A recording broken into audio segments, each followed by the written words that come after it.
இந்த ஆண்டு வடகிழக்கு பருவமழை சற்றே அதிக அளவு பெய்யும் என்று வானிலை மையம் தெரிவித்துள்ளதால் பாதிக்கப்படக்கூடிய பகுதிகளில் படகுகள் தயாராக வைத்துதல் உள்ளிட்ட முன்னெச்சரிக்கை நடவடிக்கைகளை தமிழக அரசு எடுத்துள்ளது.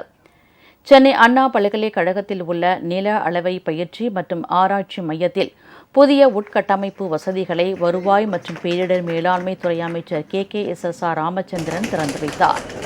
அப்போது தேசிய நில ஆவணங்களை நவீனப்படுத்தும் திட்டத்தின் கீழ் இந்த பயிற்சி மையத்திற்கு கடந்த ஆண்டு 1,47,00,000 ரூபாய் ஒதுக்கீடு செய்யப்பட்டு உட்கட்டமைப்பு வசதிகள் மேம்படுத்தப்பட்டுள்ளதாக அமைச்சர் கூறினார். வடகிழக்கு பருவமழை தொடங்கும் முன்னரே சென்னை மற்றும் புறநகர் பகுதிகளில் உள்ள நீர்நிலைகளை நீர்வளத்துறை கண்காணித்து வருவதாக குறிப்பிட்டார். பாதிக்கப்படக்கூடிய பகுதிகளே அடையாளம் காணப்படும் இடங்களில் இப்போதே படகுகள் உள்ளிட்ட தேவையான உபகரணங்கள் தயார் நிலையில் வைக்கப்பட்டிருப்பதாகவும் அவர் கூறினார். சென்ற ஆண்டு போல பாதிப்புகள் ஏற்படாதவாறு நடவடிக்கை எடுக்கப்படும் என்றும் KKSSR ராமச்சந்திரன் தெரிவித்தார்.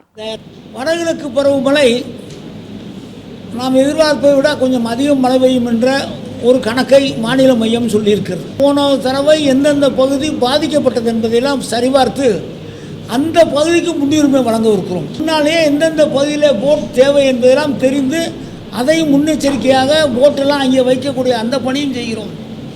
அதே போல் அங்கே இருக்க மையங்களில் பால் பவுடர் உணவுப் பொருட்கள் எல்லாம் அங்கே முன்கூட்டியே அங்கே தயார் நிலையில் வைக்கக்கூடிய அந்த பணியை செய்கிறோம்.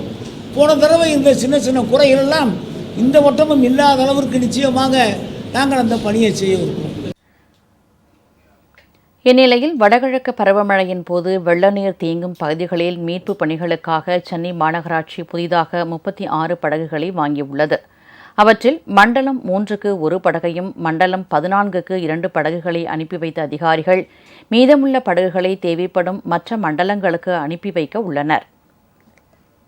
உங்கள் ராஜ் நியூஸ் தொலைக்காட்சியில் திங்கள் முதல் வெள்ளி வரை தினந்தோறும் பிற்பகல் 2 மணிக்கு உங்கள் பகுதியில் உள்ள குறைகளை நேரலையில் தெரிவிக்கும் புகார் பெட்டி நிகழ்ச்சி.